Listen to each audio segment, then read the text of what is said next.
Sikat si Norman Mangusin o mas kilala ng marami bilang si Francis Leo Marcos dahil sa kanyang mga video noong panahon ng pandemya. Maraming tao ang humanga sa kanya dahil sa pagbibigay niya ng mga relief goods at sa kanyang matamis na pananalita tungkol sa pagtulong sa mahihirap. Pero sa likod ng mga kamera at ng mga truck ng bigas, may isang masakit na katotohanan pala na unti-unting lumalabas ngayon. Isang babae na nagngangalang Karen Whitmore na base sa England ang lumantad para ibunyag ang tunay na kulay ng taong tinuring niyang anak at idolo. Si Madam Karen ay isa sa mga tinatawag na mommy ni Norman na nagbigay ng malaking suporta sa kanya mula sa ibang bansa. Ngayon, galit na galit siya dahil imbes na pasasalamat ang makuha niya ay tila ninakawan pa siya ng kinabukasan. Handa na siyang isiwalat ang lahat ng detalye kung paano siya nauto at kung gaano kalaking pera ang nawala sa kanya dahil sa tiwala niya kay Norman. Paano nga ba nauwi sa demanda at sumbatan ang relasyon ng isang taga-suporta at ng kanyang hinahanga ang bayani? Pero bago po ang lahat, baka pwedeng palike ang video na ito at mangyaring mag-comment sa baba kung taga saang lugar ka para malaman namin saan umaabot ang ating mga video dahil napakalaking bagay na ito sa aming content creators. Maraming salamat po. Nagsimula ang lahat noong kasagsagan ng lockdown kung saan nakita ni Madam Karen ang mga livestream ni Norman. Nakita niya ang pamimigay nito ng mga PPE at gatas, kaya naman agad siyang naniwala na ito na ang bagong hero ng mga Pilipino.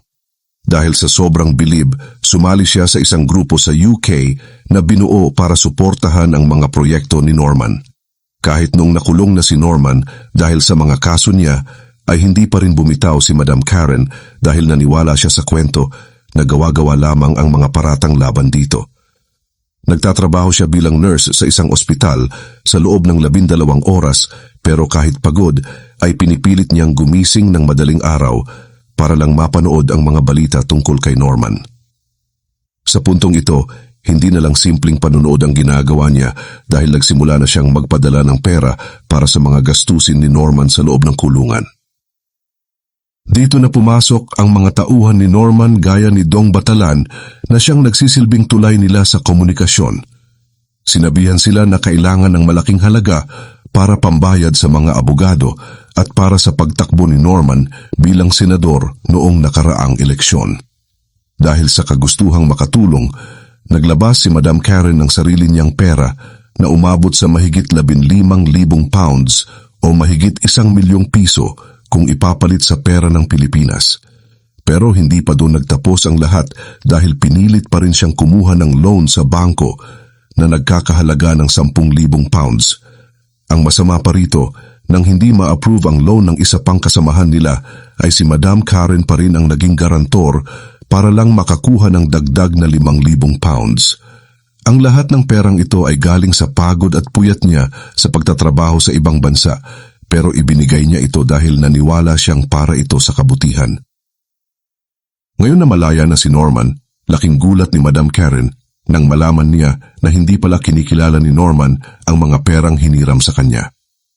Ang sabi raw ni Norman ay tulong lang ang mga iyon at hindi utang na kailangang bayaran. Masakit para sa isang mami na itinuring siyang pamilya na marinig ang mga salitang ito pagkatapos siyang gamitin para makakuha ng pondo. Sinabi ni Madam Karen na talagang nabudol siya sa galing magsalita ni Norman dahil akala niya ay totoong tao ito. Hawak niya ang lahat ng resibo at mga bank statement bilang patunay na hindi siya nagsisinungaling sa kanyang mga sinasabi. Handa siyang gawin ang lahat para mapakulong si Norman dahil sa pambabastos na ginawa nito sa kanila na mga tumulong noong walang-wala ito. Hindi lang rin pala ang sariling pera ni Madam Karen ang pinag-interesan, kundi pati ang ipon ng kanyang asawa. Ayon kay Madam Karen, tinawagan siya ng isa sa mga kasamahan nila na si Apple J para manghingi ng 15,000 pounds. Ang perang ito ay kukunin sana mula sa pension at savings ng asawa ni Madam Karen na matagal na nitong pinaghirapan. Dahil natatakot si Madam Karen na mawala ang lahat ng kanilang pinag-ipunan, 4,000 pounds na lang ang ipinahiram nila sa halip na ang malaking halagang hinihingi ni Norman. Ang masaklap pa rito, dumaan ang mga transaksyon na ito sa iba-ibang account at ang ilan ay bank-to-bank pa para lang makarating sa pamilya at mga tauhan ni Norman. Sa kabuuan, kung bibilangin ang lahat ng nailabas na pera ni Madam Karen pati na ang mga utang na siya ang naging gwarantor, aabot na ito sa halos 30,000 pounds. Sa pera sa Pilipinas, mahigit 2 milyong piso na ang pinag-uusapan natin dito. Nagulat din ang marami ng malaman na habang nasa loob ng kulungan si Norman ay parang hari ang buhay nito. Nagagawa raw nitong magkaroon ng mga Zoom meeting kasama ang kanyang mga mommies sa abroad gamit ang internet sa loob ng BJMP. Lahat ng karangyaan niya sa loob ay galing sa mga padala at palipad ng mga OFW na akala nila ay tumutulong sila sa isang bayani. Ngunit noong nakalaya na si Norman, bigla na lang siyang naglaho at hindi na sumasagot sa mga mensahe ni Madam Karen. Ang mas nakakagalit pa sa bahaging ito ng kwento ay ang naging sagot ng mga tauhan ni Norman. Sinabi sa kanya na wala raw utang si Norman sa mga taga-UK dahil ang lahat ng perang ibinigay nila ay itinuturing na tulong o donasyon. Dito na sumabog ang galit ni Madam Karen dahil hindi biro ang magbayad ng mahigit 500 pounds buwan-buwan para lang sa mga loan na kinuha niya para kay Norman. Halos isang buong sahod na niya ito sa England pero kailangan niyang tiisin para lang hindi siya mademanda ng bangko. Sa kabila ng lahat ng sakripisyo nila, parang basura lang silang itinapon at hindi man lang kinilala ang kanilang tulong. Handa na si Madam Karen na umuwi ng Pilipinas para harapin at sampahan ng kaso si Norman Mangusin dahil hindi niya matatanggap na ganito na lang ang mangyayari pagkatapos nilang mabankrupt dahil sa kanya.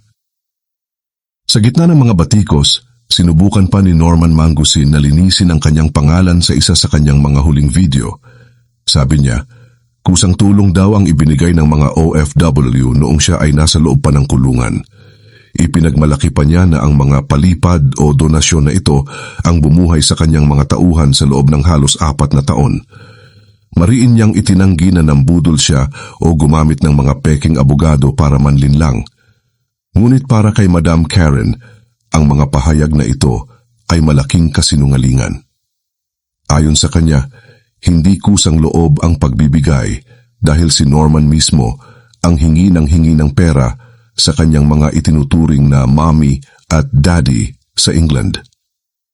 Ang matindi pa rito, kahit wala nang maibigay ang ibang mga taga-suporta ay napipilitan silang mangutang para lang mapagbigyan ang mga hiling ni Norman. Dahil sa panggigipit na ito, pati ang mga simpleng pangangailangan ng ibang kasamahan nila sa UK ay hindi na mabili dahil lahat ng pera ay napupunta lang kay Norman. Sinabi ni Madam Karen na literal silang na-bankrupt o naubusan ng pondo dahil sa taong ito. Ang galit niya ay umabot na sa puntong hindi na siya natatakot na ilantad ang lahat sa social media. Tinawag niyang scammer at imposter si Norman dahil ginamit lang daw nito ang pangalang Marcos para makakuha ng tiwala ng publiko. Kung hindi raw dahil sa pangalang iyon, walang maniniwala sa mga kwento nito. Masakit para sa mga OFW na nagpakahirap sa ibang bansa na malaman na ang kanilang pinaghirapan ay ginamit lang para sa marangyang buhay ng isang tao sa loob ng kulungan. Sa ngayon, may mga ulat pa rin na patuloy na nakikipag-ugnayan si Norman sa iba pang mga OFW para humingi ng malalaking halaga gaya ng 250,000 piso. May mga manang o kapatid daw itong kausap sa abroad na madalas padalhan siya ng pera sa pamamagitan ng GCash o ATM. Para kay Madam Karen, sapat na ang mga ebidensyang hawak niya para patunayan ang panlolokong ito. Binigyan niya ng palugit si Norman hanggang summer o sa darating na Hunyo para bayaran ang lahat ng kanyang utang. Kung hindi raw ito mangyayari, itutuloy niya ang pagsasampa ng kaso kasama ang iba pang mga biktima. Kahit hindi na raw niya makuha ang pera niya, ang mahalaga ay maibalik si Norman sa kulungan para hindi na makapanloko pa ng iba. Ang kwentong ito ay isang malaking paalala para sa ating lahat, lalo na sa mga kababayan nating OFW na buong pusong nagtitiwala sa mga nakikita nila sa internet. Madalas ang mga matatamis na salita at pakitang taong pagtulong ay may nakatagong agenda pala sa huli. Huwag nating hayaan na ang ating malasakit sa bayan ay gamitin ng mga maling tao para sa sarili nilang kapakanan. Maging mapanuri tayo sa bawat taong ating sinusuportahan at huwag basta-basta magbibigay ng pera, lalo na kung galing ito sa ating puyat at pagod. Kayo, ano ang masasabi niyo sa naging paglantad na ito ni Madam Karen? Sa tingin niyo ba ay may pag-asa pa na mabayaran ang mga utang na ito o sapat na ang makamit ang hustisya sa pamamagitan ng pagpapakulong muli kay Norman Mangusin? Naranasan niyo na rin ba o ng inyong mga kamag-anak na ma-hypnotize ng mga ganitong klaseng personality sa social media? I-comment niyo ang inyong mga saloobin sa ibaba dahil mahalagang mapag-usapan ang ganitong mga issue para wala na tayong kababayan na mabiktima muli. Huwag rin kalimutang mag-like at subscribe para sa mas marami pang updates gaya nito.